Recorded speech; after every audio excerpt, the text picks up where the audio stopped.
Next, we have Backend Bloopers, Avoid the Top 10. I'd like to introduce Ayal, Latz, President of A2B Fulfillment, and Tony Sziklai, Chief Technology Officer at Moulton Logistics Management. Good morning, everybody. Everybody looks awake. None of you went out last night? All right, so knowing the time can't hear? Better? All right. Knowing the time slot of this presentation, we know why you're really here, and that's to catch up on some Z's. So we've deliberately made this presentation extremely dull and boring to give you that opportunity. I'm Ayal Latz, President of A2B Fulfillment, and I'm joined here with my friend and colleague Tony Sziklai from Moulton Logistics Management, and you're here to learn about back-end bloopers and how to avoid the top 10. And so our original plan was to single out some of our clients and call attention to the bloopers that they've made and allow you guys to get some entertainment from that, but I don't see any of my clients here. Tony, do you? No, we don't make mistakes. Okay, all right. All right, so we'll just kind of go into it and talk about the back end. So obviously the back end is a very important part of the campaign. Without the back end, the front end doesn't really matter. So as service providers, we encounter a lot of what we call bloopers that can be prevented. And so we wanted to share our experience with some of those bloopers to help you guys work with your back-end partners in an efficient way and make that back-end, or that campaign rather, a success for you and for us as well. So why don't we just jump into it?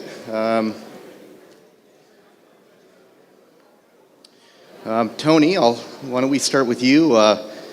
When you receive information and instructions from the client, what can go wrong? Well, one thing we do in fulfillment is we blame everybody else. I mean, we never make mistakes. It's always somebody else's fault. So with that in mind, I want to give you an idea of what can really go wrong is if you have bad data going to a fulfillment company, whether it's orders or instructions, then there's going to be garbage out. And garbage out is we're not shipping for you, or the shipments are going out wrong, and clients are calling and canceling orders, and there are chargebacks and nightmares like that. So it's a big blooper that a lot of people who are new to setting up a fulfillment engagement and doing fulfillment with a partner like us, they don't think about this. And they have order takers such as call centers and websites who are sending us orders, but they have to do it right.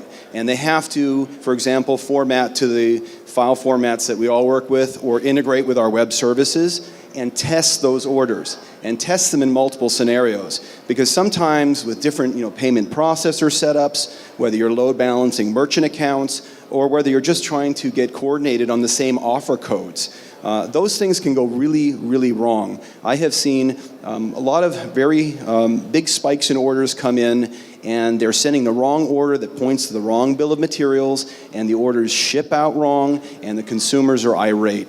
And that's something you want to avoid. And other scenarios are a little more nuanced. For example, you could have a marketer using multiple merchant accounts, and they do a pre-auth on one merchant account, but then they send orders and they tell you to settle that on another merchant account. And obviously you can't do that. So, you've got to be aware of these things, and you've got to be aware that if your order takers are sending bad addresses, or they're sending bad offer codes, or they're sending fraud orders over to the fulfillment house, that's going to be garbage out. And sometimes that garbage out gets to be such critical mass that you're doing damage control all the time and you're blaming the fulfillment company. And we do take it upon ourselves to control this. I mean, we do a lot of work in filtering out bad orders, but you've got to nip it in the bud. And that's a big blooper. That's kind of why it's one of our first bloopers. Agreed. Thank you. Well, Ayal, I think you know a little bit about this. Yeah. The back end is not an afterthought, and you should not procrastinate, right? Do you have problems with things going wrong during the startup phase? It can happen. The important thing to remember is that the startup phase does not have to be chaotic. There are a lot of moving pieces and a lot to do, but with proper organization and timing, all those pitfalls can be avoided. So we'll talk a little bit about those. Us fulfillment guys, we get it. fulfillment is just not as interesting and exciting as the product and the creative. So many times the back end becomes an afterthought. And for a marketer, you don't really see what goes on behind the scenes, and you may mistakenly think that it's easy. And it's far from easy. There's a lot of things, as I mentioned, that go into making the back end campaign work. So, first and foremost, give the back end as much, or if not more, thought than you do the front end. Because if you have a great front end and the back end isn't put together, it's kind of a moot point. You've done a lot of work and spent a lot of money to get orders that are not going to be fulfilled appropriately. I'll give you an example. Involve your back end partners early in the process, okay, not at the end, because, for example, a marketer might come out with an offer for their product, and they think $9.95 is what it's going to cost to ship, because that's what they looked up on the internet or on their zone chart. And they put this offer together, and they go to creative, and they spend money producing the infomercial, and only then do they engage a fulfillment partner, only to find out that the product that they're shipping is very bulky and qualifies for dimensional weight with the carriers. That's when you're billed at a higher weight than the package really is because of its larger size. Well, now what options does the marketer have? They can either retool the creative, and that's going to be costly and likely add a delay to the whole campaign, or they can lose money on every order, and that's obviously not what you want either. So that's just one example of how talking to all your partners, fulfillment, your call center vendors, payment processors, in advance, way early in the process, let everybody start thinking about what you're doing and offer the advice that they can bring you with all the experience that they have. Even an experienced marketer, their experience may pale in comparison to a fulfillment center or a call center's experience because of just the vast amount of campaigns that we're working with. Procrastination is a big thing. It seems obvious, but it happens all the time. So, just work on that early and benefit from what we have to offer to you as your partners. Tony, is inventory something that's important in a campaign? No. Just joking. It's got to be super important. But I think a lot of marketers feel that they completely own this. They know what they're doing. They've been buying inventory, or they understand cost of goods. But there's a whole other aspect to this, and that is that as you go through and start selling things, your fulfillment house starts to understand how much inventory you need. We're a great source of information. And one of the big bloopers out there is, I see it all the time, people under-ordering inventory or over-ordering inventory. If you under-order inventory, you're going to have all kinds of problems. You're going to have back orders, split orders. You're going to have people complaining, calls, chargebacks, returns, all that. If you over-order inventory, obviously that's a cash flow problem.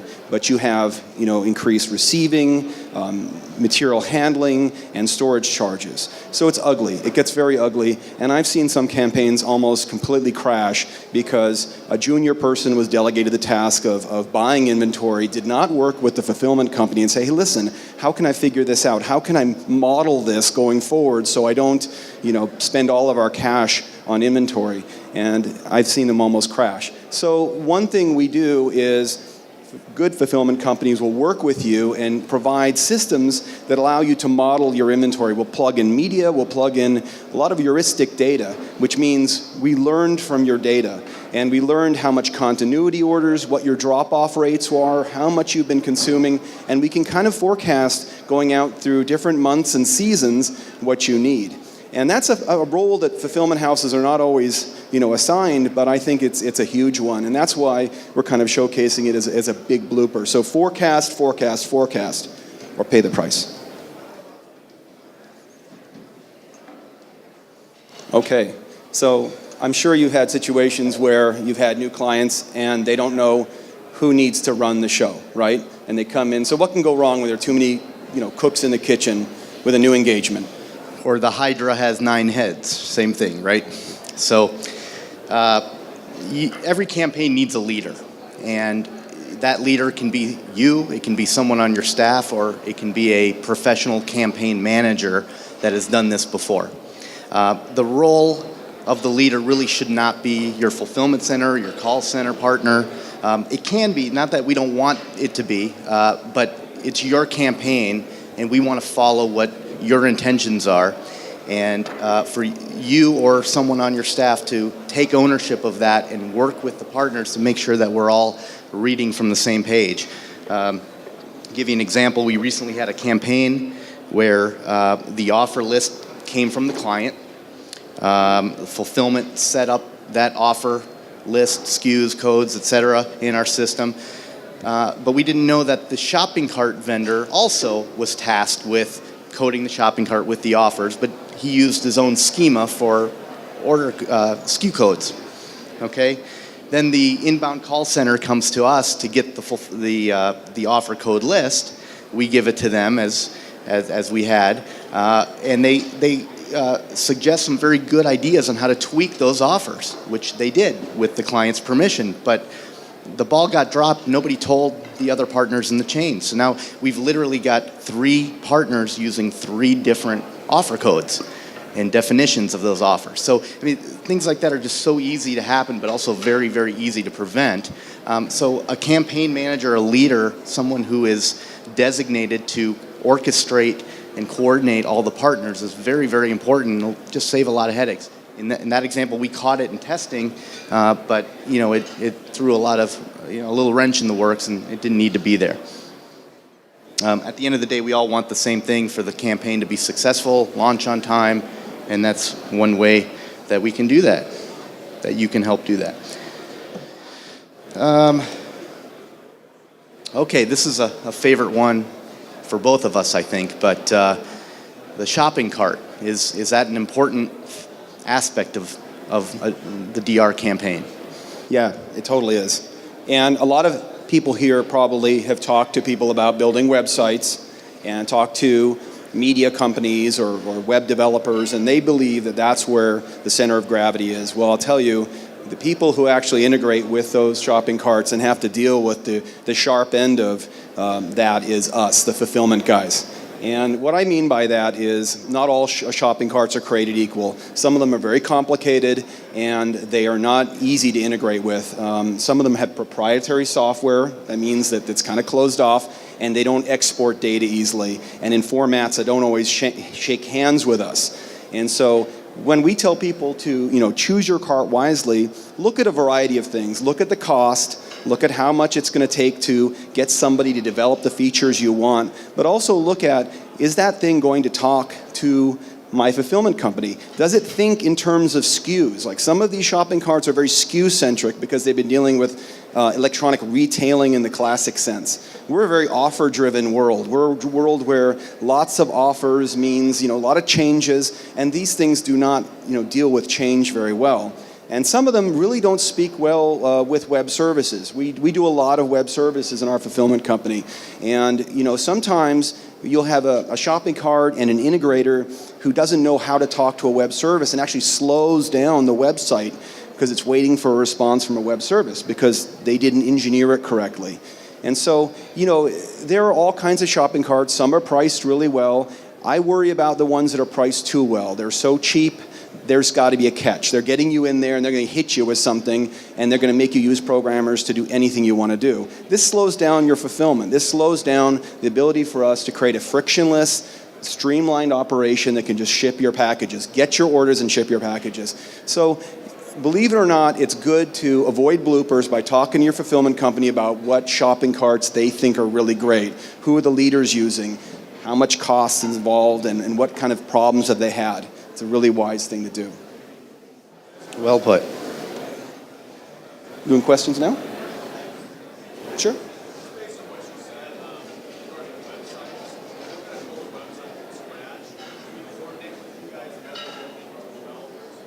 I think that's a good idea.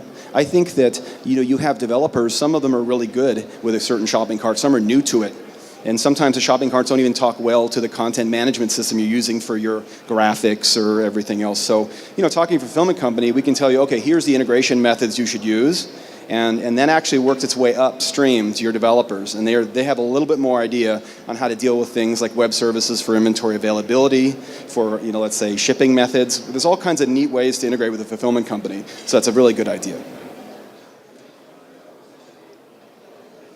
Oh my God, this is one of our favorite, right? It is. And we're fulfillment guys, but we're talking about call centers here. And so scrimping on customer service can be a huge blooper. Ayal, what can go wrong when you cut corners? So no marketer likes to spend a lot of money on customer service. We understand that. But customer service is something that's so critical that it can make or break your campaign. It can put you out of business. So to focus on that customer service, spend a little bit more rather than less to properly train the CSRs. You're going to make it up in the back end. Justin, you agree with that. You see it every day. So, what is bad customer service? What can that lead to? It can lead to chargebacks, returns, repeat calls, negative social media. You can't afford any of that. So just a little bit extra effort. It doesn't really take a whole lot more, but give the agent a couple extra hours of training. An example that I'll give you is we fulfill a popular kitchen appliance. And the marketer that we work for is experienced enough to know that this machine, people are going to call, they're going to have all kinds of questions. So they invested in training with our CSRs. Our CSRs know how to use the machine. They're actually required to use the machine every day in the break room. Somebody takes a turn using it. They know how to clean it. They know how to take it apart. They know what noises it makes and what those noises mean. The marketer even made a very creative discount program so that most of the agents have actually purchased one of those machines and have it in their home. So, this extra effort, how do you think those calls go? It's a very deep, high-touch customer service experience, and it didn't really take a whole lot extra. Much better results than just emailing over a script and saying, this is what we want you to read, and we're only going to pay for an hour of training, and that's all they need. And, in the end, you're going to save a lot more on the back.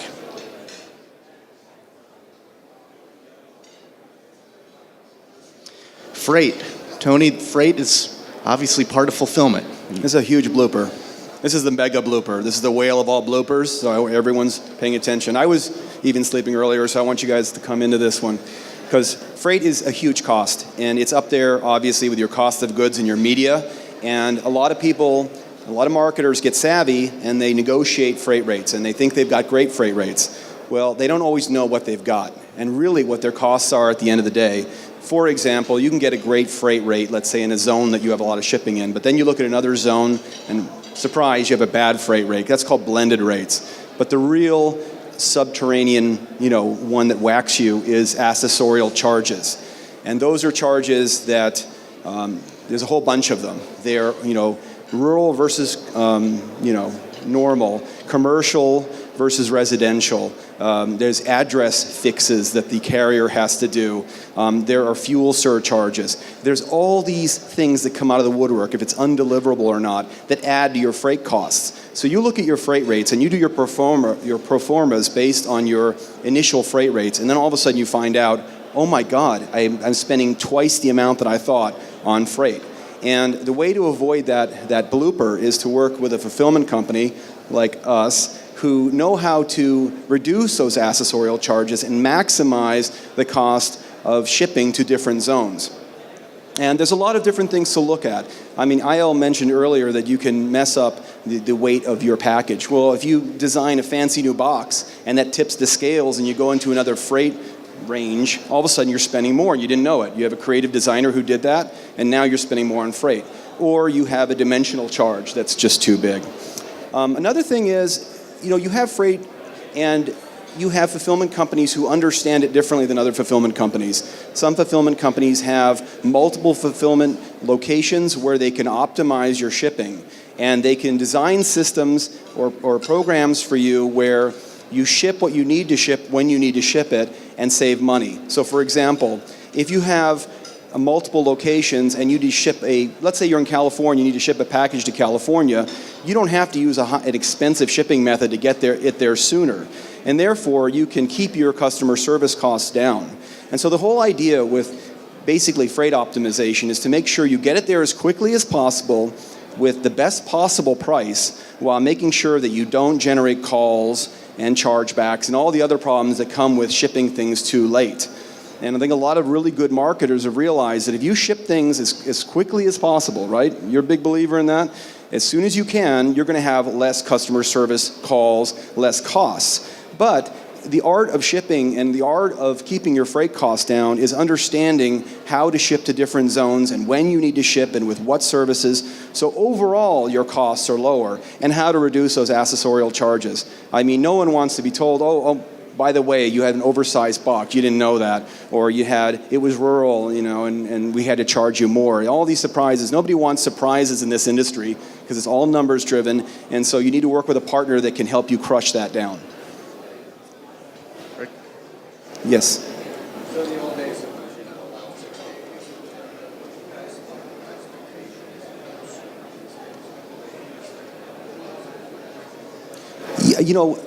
Rick has a great question. I'll let both of us answer that because, he understands the web world, and people now are getting a lot savvier and they're a lot more demanding. And so where it used to be a tolerance was for multiple days, 5 to 7 days even, it's becoming less and less because people are ordering from websites where they get instant shipping. And we're both big believers in getting things out as quickly as possible.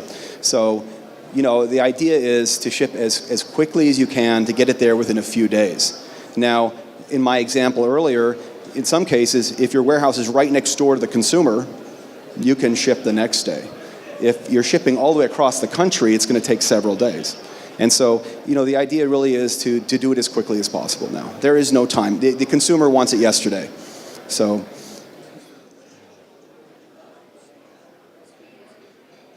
the relationship between return rates and expediency. I think the answer is yes, and return rates and customer service. I mean, both of those are killers. So if the consumer gets that tracking number the day they ordered the package or the day after, whether it really delivers tomorrow or not, they see that it's on the way and they're satisfied. Their order has been processed, somebody's paid attention, they're valued, they're not calling, and so.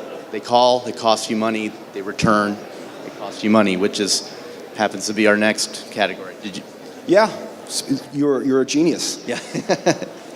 So returns are the Trojan horse of the DR campaign. You know they're there, but you don't know what's coming out.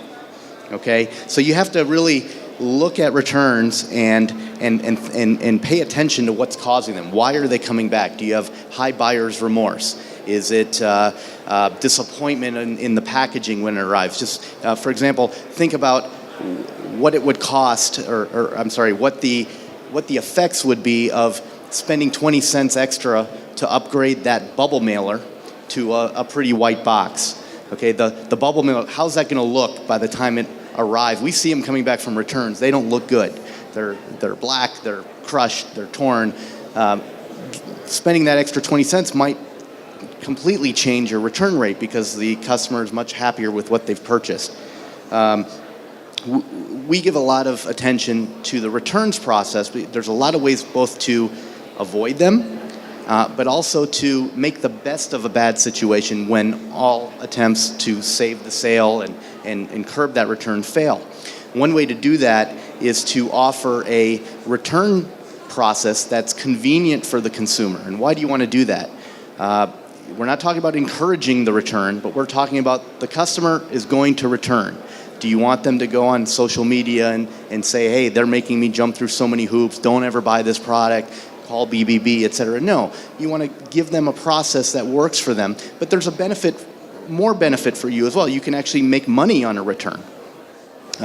Your fulfillment house probably has a return program where they can leverage their shipping rates, their heavily discounted rates that they have on outbound, but leverage those also on inbound. So for example, you could sell your customer the convenience of a prepaid shipping label that allows them to print it on their printer or receive it by mail, put their package in their own mailbox, or call for a free pickup. Okay, the alternative is they're going to go stand in line at the post office, very inconvenient, and then they're going to pay exorbitant retail postage rates. Well, here's the good news. Not only are they happy, You sold the label for $10. It only cost you $7.50. So now you're making something on what otherwise would be a total negative, and you're keeping those clients from bad-mouthing you online and hurting your campaign in other ways. So, that's one part of returns that's very important. Second part is, what do you do when the return comes back? Explore the opportunities of refurbishment. It doesn't apply to all products, obviously, but talk to your fulfillment partner. Marketers are often surprised by how much they can save through a refurbishment process. Sorting good from bad, cleaning, returning packaging to a new condition. It all depends on your product, but there are opportunities out there, and it takes very little time to do a cost analysis to see if it's worthwhile or not. Combine that returns process with a refurbishment process can save you a lot on the back end. Is Ayal blowing your minds? I mean, he is. Knowledge is power. Okay, not enough communication, too many changes, and we need to wrap it up, we're told. Yeah, so. This one can be really boring, but I'm going to make it super fun. I'm just kidding. It's still boring. But the point is that when you have a fulfillment engagement or a partnership, that company becomes your execution arm, and you got to treat it very seriously. You can't just call them up and make all kinds of random requests or make random constant changes and tinker with every business rule and think you're going to have some magic, massive success. Look at what other people have done in the past with a fulfillment company, what proven methods they've used, and leverage the fulfillment company's systems. Instead of just calling and making requests, use email or use the online systems the fulfillment company provides, and try to make everything as structured and streamlined and, I guess, frictionless. I've used that before. Frictionless as possible. Because if everything can go smooth from the moment the media is aired all the way through it's shipped, smooth is fast, smooth is good. And so what I see a lot of times is a lot of change. A lot of marketers get caught up in changing their offers, changing their campaigns, changing everything. We have systems designed to accommodate huge amounts of change. We're great at it. But I watch the trends, and I want to report to you guys that what I see is some of the best marketers, and I see one right now, they keep it simple, they know what they're doing, and they don't really mess with stuff a lot. They may create a lot of offers, but they keep things flowing, and they use the right communication channels. Very good. And then finally, use DR partners. The DRTV world is very unique. Okay, look around this room. There are a lot of good partners here in all categories: fulfillment, call center, payment processing. There's a lot of mistakes that can be made when you use your local bank to process your credit cards and they don't understand DR. That can lead to a stoppage, delays or stoppages. Same goes with fulfillment, call center. You've got to work with partners that understand this industry, whether it be Tony or I or one of the other fine companies that are exhibiting here. Use somebody that has the experience in DR for DR, and you'll see much better results on the back end. Well said. So only 3 of you fell asleep. Yeah, but you're on camera. They've been filming the back of your heads. So thank you very much. Yeah, thank you very much.